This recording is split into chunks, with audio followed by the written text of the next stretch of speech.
Hello everyone, welcome back to my channel. आज हम NCLEX से एक बहुत इंपॉर्टेंट टॉपिक डिस्कस करने वाले हैं जिसका नाम है child abuse and neglect.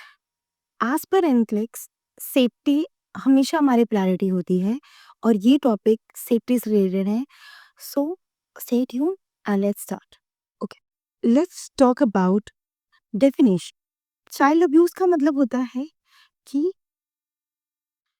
Intentional इन्फ्लिक्शन of harm on a child. इसका मतलब ये है कि हम इंटेंशनली अगर कोई पेरेंट या फिर चाइल्ड के साथ नेग्लेक्ट हो रहा है, फिर बच्चों को हार्म किया जा रहा है फिजिकली, सेक्सुअली, इमोशनली, इसको कहते हैं चाइल्ड अब्यूज। जब हम बच्चे को हार्म करते हैं, वही neglect means failure to provide child basic needs. एक बच्चे का नीड क्या होता है? अगर हम उस नीड को पूरा नहीं कर पा रहे तो हम उसको कहते हैं चाइल्ड नेग्लेक्ट। नेग्लेक्ट मतलब इग्नोर कर देना उसकी बेसिक नीड के। It can be physical, it can be emotional, it can B medical और it can B educational.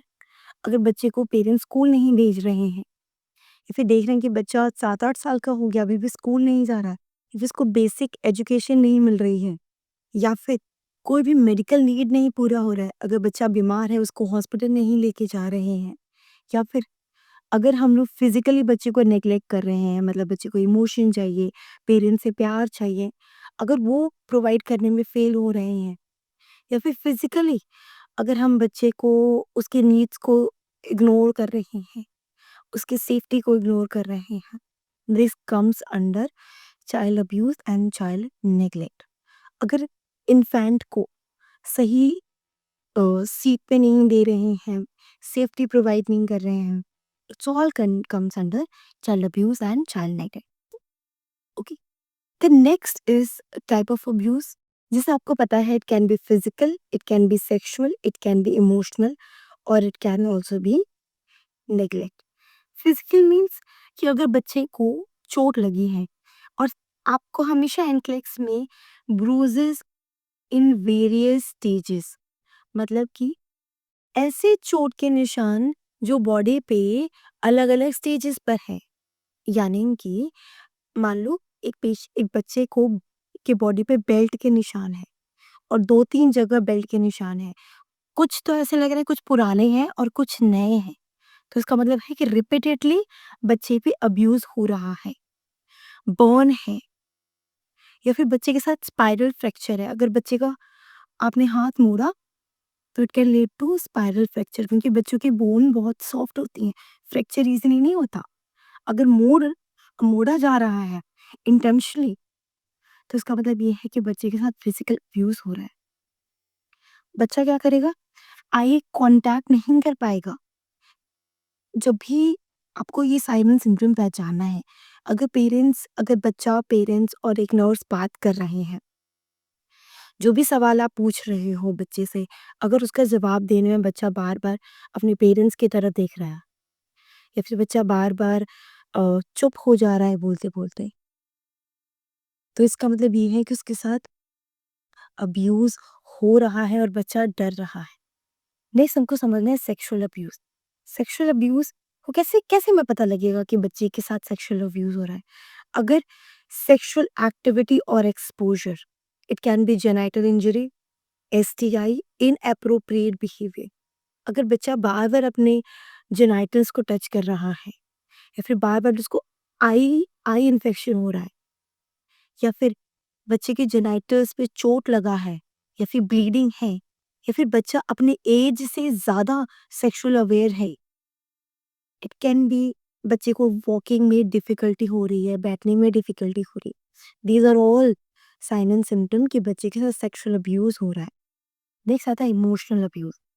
Emotional abuse का मतलब ये है कि बच्चे को वर्बली थ्रेट किया जा रहा है, असॉल्ट किया जा रहा है, फिर बच्चे को इग्नोर किया जा रहा है, उसके इमोशनल नीड को इग्नोर किया जा रहा है, या फिर एक्सट्रीम बिहेवियर है, या फिर बच्चे के अंदर डिलेड या फिर लो सेल्फ एस्टीम है, एक्सट्रीम बिहेवियर्स है। इसका मतलब ये है कि बच्चे के साथ इमोशनली इग्नोरेंस शो हो रहा है, इमोशनल अब्यूज़ हो रहा है, फिर बच्चे को बहुत ज़्यादा पनिशमेंट देना, बच्चे को दरवाज़े के अंदर बंद करके रखना। नेग्लेक्ट का मतलब ये है कि हम बच्चे को इग्नोर कर रहे हैं। स्कूल में बच्चा नहीं आ रहा है, डेंटल चेकअप नहीं हो रहा है बच्चे का टाइम पे, मेडिकल चेकअप नहीं हो रहा है बच्चे का, बच्चे के नाखून बहुत ज़्यादा शैबी हैं, बच्चे के कपड़े बहुत ज़्यादा शैबी हैं, बच्चा इनएप्रोप्रिएट कपड़े पहन रहा है, मतलब समर्स के टाइम में विंटर्स के कपड़े पहन रहा है, बच्चे का ओरल हाइजीन ठीक नहीं है, बच्चा बहुत ज़्यादा रो रहा है, या फिर नेबर्स का कंप्लेन आ रहा है कि इनके घर में बच्चा बहुत ज़्यादा रोता है। इसका मतलब ये है कि सारे के सारे is all points related to your neglect and abuse. Yesterday what should the nurse do? अगर एक नर्स के पास कभी भी ऐसे बच्चे आते हैं तो एक नर्स को सबसे पहले क्या करना चाहिए? A nurse should know how to recognise this behaviour. अगर मान लीजिए 2 महीने का बच्चा है और बच्चा गिर गया है और चोट लग गई है उसको, मतलब बच्चे को चोट लगी है और पेरेंट्स ऐसा कह रहे हैं कि बच्चा तो बेड से गिर गया, खुद अपने आप गिर गया। यू शुड नो कि बच्चे का ग्रोथ एंड डेवलपमेंट माइलस्टोन्स आपको पता लगाना चाहिए कि बच्चे 2 महीने का बच्चा रोल नहीं कर सकता खुद को, तो बच्चा खुद कैसे गिर सकता है? It has to be a neglect और चाइल्ड अब्यूज, इसलिए बच्चे को चोट लगी है। Nurse should assess and document.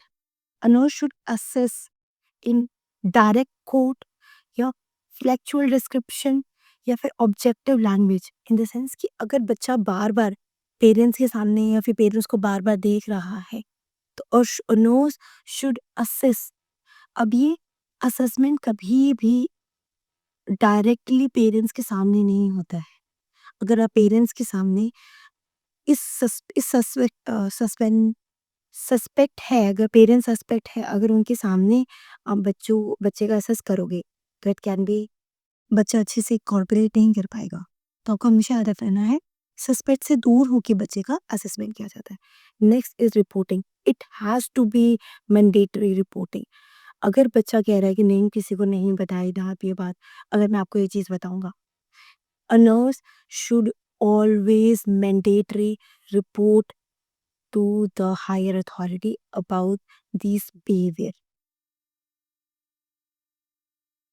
Child protection service को इमीडिएटली हम इन्फॉर्म करते हैं। Ensure safety.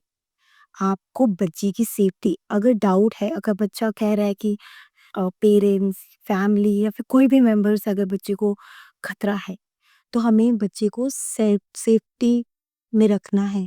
आप सोशल सर्विस से हेल्प लोगे, वेलफेयर से हेल्प लोगे, उनको इन्फॉर्म करोगे according to the protocol of a factory. Next, do not confront abuse, promise secretly or delay reporting. Always remember, आप अब्यूजर के सामने ये नहीं हुआ कि नहीं आप बच्चे को मारते हो, आपने बच्चे के साथ ऐसा किया है।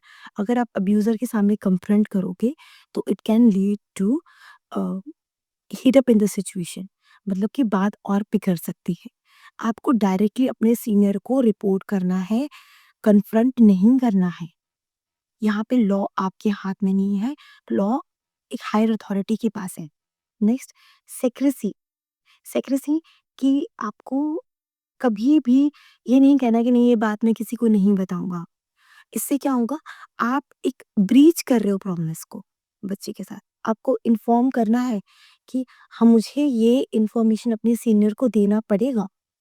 नेक्स्ट, अगर आपने ये कह दिया कि मैं नहीं बताऊँगा, तो अगर आप बताओगे तो ये बच्चे का ब्रीच और प्रॉमिस पे बच्चा आप पे कभी ट्रस्ट नहीं करेगा और trust is a nurse basis element. Next, कभी भी आपको डिले रिपोर्टिंग नहीं करनी है।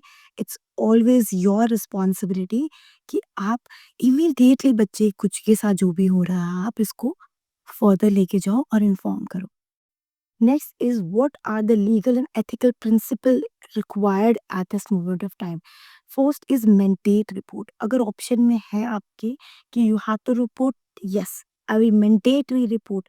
You will not wait for, you're not going to delay this thing. Next, good faith law. There is a legal protection जो क्या करेगी, आपको प्रोटेक्ट करेगी इन्फॉर्म करने पे। कॉन्फिडेंशियलिटी लिमिट, इसका मतलब ये है कि बच्चे की कॉन्फिडेंशियलिटी अब बच्चे की सेफ्टी से बढ़कर नहीं है, बच्चे की सेफ्टी प्रायोरिटी है then confidentiality. Next, chain of custody, preserve evidence. अगर आपको लग रहा है कि बच्चे का सेक्सुअल अब्यूज हो रहा है, it can be in the form of swab, can be form of cultures. अगर कपड़े, अगर बच्चे पे चोट के निशान है तो उसके photographs, it has to be preserved, specially in the case of sexual abuse. Mandatory आपको सैंपल लेना है, सीमेन सैंपल लेना है उस एरिया से और आपको प्रिजर्व करना है वो डाटा, बहुत ज़्यादा कॉन्फिडेंशियलिटी रखना है। आपको किसी भी अनऑथराइज्ड पर्सन को वो डाटा शेयर नहीं करना है, ना कि वो पेशेंट के बेड साइड पे भी वो डॉक्यूमेंट्स नहीं रखे जाएंगे। Next is your, what is your priority. Next, आपको always ensure safety and report. NCLEX में सेफ्टी से बड़ा कोई प्रायोरिटी नहीं है। Always remember, it is a nurse responsibility to ensure safety and mandatory reporting. Next, we should know what are the indication of abuse. कैसे? Inconsistent stories, बच्चा कुछ और कह रहा है, पेरेंट्स कुछ और कह रहे हैं, फादर कुछ और कह रहा है, मदर कुछ और ही है। तीनों में there is inconsistent, there is multiple injuries at multiple stages of injury. Next is your scenario,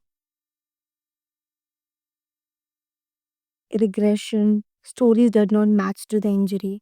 बच्चे कह रहे हैं कि मैं गिरते हुए चोट लग गया, पर चोट तो बच्चे के हाथ पे लगा हुआ है।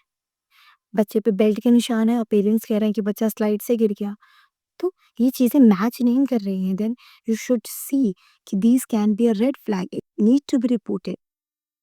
Next is your legal and ethical, understand legal boundaries. You are no one to confront, you are no one to judge at this time. Is your responsibility is only to inform your seniors about it. Next is development impact. Emotional abuse can lead to development, emotional delay in the development or discrepancy between the developer and the child. आपको बच्चे को safety ensure करनी है, बच्चे को legal protection involve करना है। Next is your, as an NCLEX tip is always report any kind of suspension. Document objective data. Time के साथ कब हुआ था, कहाँ कहाँ मार्क्स है, it has to be objectively ensure child safety. Next, understand behavior cue. Never confront suspect abuse. Never delay in reporting. Never use subjective data. Subjective language in the sense की patient, आपके पास जो stories आ रही हैं, stories नहीं लिखना, time, date, fact, should be factual, it should be factual. Next, assume without assessing. never assume never assume कि parents सच कह रहे होंगे, never assume, always assess. There is no scope of assuming in NCLEX. Okay, thank you so much. I hope आपको ये topic बहुत अच्छे समझ में आया होगा and it can be very helpful for your upcoming English exam. Thank you so much, keep watching and can you subscribe to my channel, have a good day.